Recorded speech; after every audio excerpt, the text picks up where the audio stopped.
अथ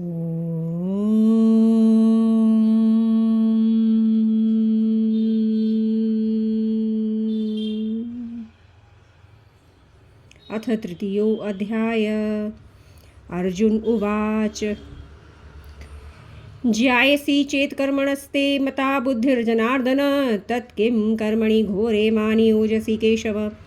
अर्जुन बोले, हे जनार्दन, यदि कर्म से ज्ञान श्रेष्ठ है फिर मुझे कर्म में क्यों लगाते हो? अगर ज्ञान श्रेष्ठ है तो कर्म में मुझे क्यों लगाते हो? ऐसा भगवान श्री कृष्ण से अर्जुन ने कहा। व्यामिश्रेजो वाक्येन बुद्धिं मोहयसीव तथा तदेकं वद निश्चित्य येन श्रेयो अहमाप्नुयाम्। आपके ये वचन मुझे भ्रमित कर रहे हैं और तो मुझे कल्याणकारी निश्चित मार्ग बतलाइए। श्री भगवान उवाच लोके अस्मिन् विविधा निष्ठा पुरा प्रोक्ता मयान यानि योगेन सांख्यानाम कर्म योगेन योगिनाम।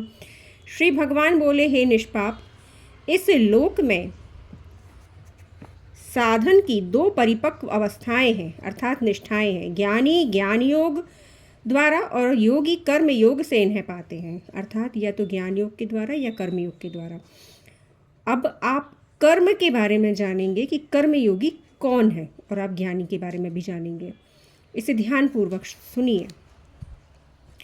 ना कर्मणामनारंभान् नैष्कर्म्य पुरुषो निष्णते न च संन्यासनादेव सिद्धिं समधिगच्छति।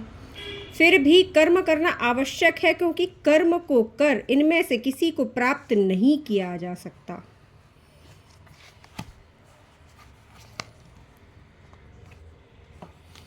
अर्थात अगर आप कर्म का त्याग करते हैं, क्योंकि इसमें लिखा है कि फिर भी कर्म करना आवश्यक है क्योंकि कर्म का त्याग कर इनमें से किसी को प्राप्त नहीं किया जा सकता।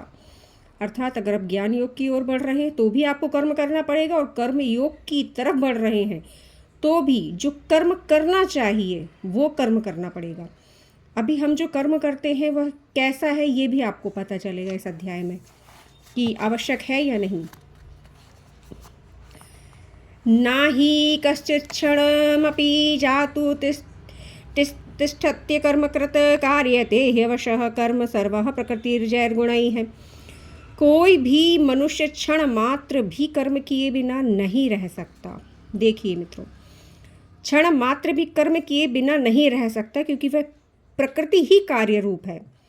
क्योंकि सभी प्राणी प्रकृति द्वारा कर्म करने के लिए बाध्य हैं, कर्म करना ही पड़ेगा। जिस तरह से आपने अगर मिट्टी में बीज बोया है तो उसका परिणाम निकलेगा ही निकलेगा, या तो वो सड़ेगा अगर आपने पानी ज़्यादा दिया या कम दिया, जो भी आप करते हैं कर्मानुसार वही आपको परिणाम मिलेगा। कर्मेन्द्रियाणि संयम्य यास्ते मनसा स्मरन् इंद्रियार्थान् विमूढात्मा मिथ्याचारः स उच्यते।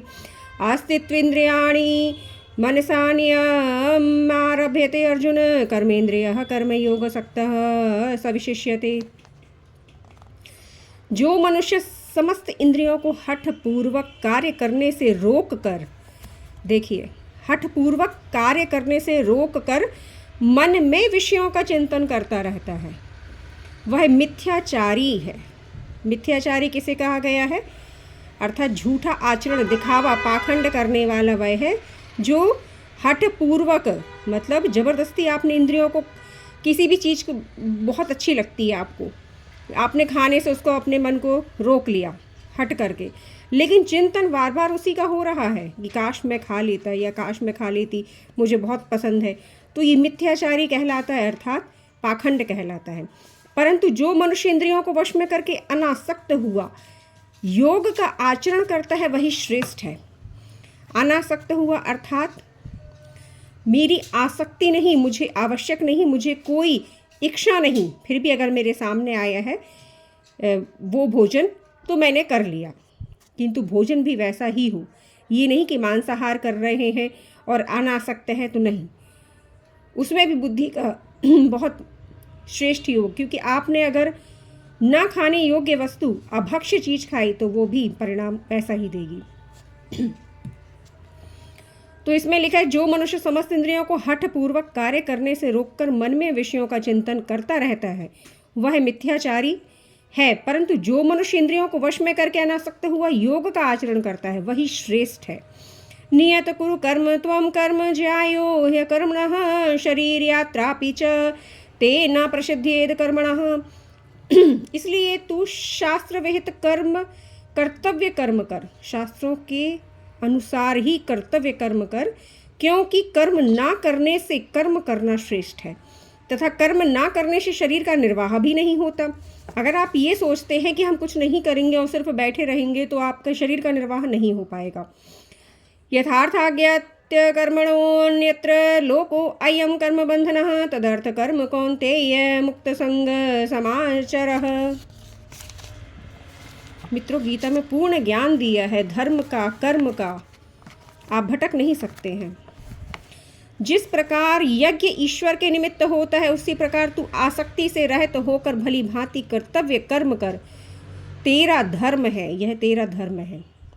अर्थात धर्म क्या है कि शास्त्र अनुसार कर्तव्य कर्म करना, यज्ञ ईश्वर के निमित्त करना, आसक्ति से रहित होकर भली भांति कर्तव्य कर्म को करना, यह धर्म है। सह यज्ञाः प्रजाः सृष्ट्वा परो पुरोवाच प्रजापतिः अनेन प्रसविष्य धुमेश वो अस्ति इष्टकामधुक्।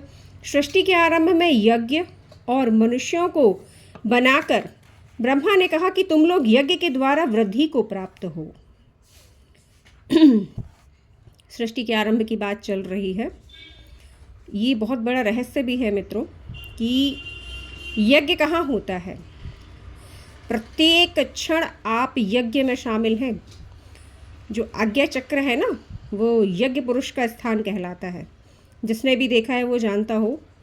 हालांकि ऐसी लोगों की संख्याएं बहुत कम है जो साक्षात्कार अनुभव करते हैं, क्योंकि अधिकतर लोग यही हैं जो पढ़कर बताते हैं, किंतु जिन्होंने देखा है वो यज्ञ पुरुष का स्थान आज्ञा चक्र कहलाता है। वह प्रतिक्षण यज्ञ होता है आपके विचारों का, आपके कर्मों का, आपके धर्मानुसार कर्तव्यों का, और प्रत्येक क्षण आपको उसका परिणाम भी मिलता जाता है। तो कृपया परमात्मा के निमित्त अर्थात ईश्वर के निमित्त सही यज्ञ करें। तो सृष्टि के प्रारंभ में यज्ञ और मनुष्यों को बनाकर ब्रह्मा ने कहा कि तुम लोग यज्ञ के द्वारा वृद्धि को प्राप्त हो। देवान् भावयतानेन ते देवा भावयन्तु वः परस्परं भावयन्त श्रेयः परमावश्य। तथा तुम लोग यज्ञ के द्वारा देवताओं को और देवता तुमको संतुष्ट करें। अर्थात आप यज्ञ के द्वारा देवताओं को संतुष्ट करें और वो देवता आपकी कामनाओं की पूर्ति करें, आपको संतुष्ट करें, आवश्यक अनावश्यक नहीं। इस प्रकार एक दूसरे को उन्नत करते हुए परम कल्याण को प्राप्त हो। ये आदान प्रदान कहलाता है प्रकृति के द्वारा और आपके द्वारा। आप अगर प्रकृति को अच्छा देंगे तो प्रकृति भी आपको बदले में अच्छा ही देगी, और अगर आप बुरा से बुरा घृणा, द्वेष और गलत काम करेंगे तो वो निश्चित ही आपको वैसा ही लौट आएगी। ये परस्पर भाव है, ये निश्चित नियम है। इष्टान भोगान हि वो देवा दास्यन्ते यज्ञ भाविताः तैर्दत्तान प्रदायेभ्यो यो भुङ्क्ते स्तेन एव सः। यज्ञ शिष्टाशिनः संतो मुच्यन्ते सर्वकिल्बिषैः भुञ्जते ते त्वघं पापा ये पच्यन्त्यात् कर्मणात्। यज्ञ के द्वारा तृप्त हुए देवता बिना मांगे ही इच्छित वर देते रहेंगे, परंतु देवताओं द्वारा किए हुए भोगों को बिना यज्ञ ही भोगता है, वह चोर है। अर्थात देवताओं द्वारा दिए हुए भोगों को बिना यज्ञ के द्वारा ही भोगता है, वह चोर है। अर्थात प्रकृति को वापस कीजिए, सिर्फ भोग खुद के लिए मत कीजिए। यज्ञ से बचे हुए अन्न को खाने वाला श्रेष्ठ पुरुष सब पापों से मुक्त हो जाता है, परंतु जो केवल अपने लिए भोजन पकाते हैं वे तो पाप को ही खाते हैं। अर्थात न यज्ञ करते हैं न प्रकृति के लिए कुछ करते हैं, वे पाप को कमा रहे हैं।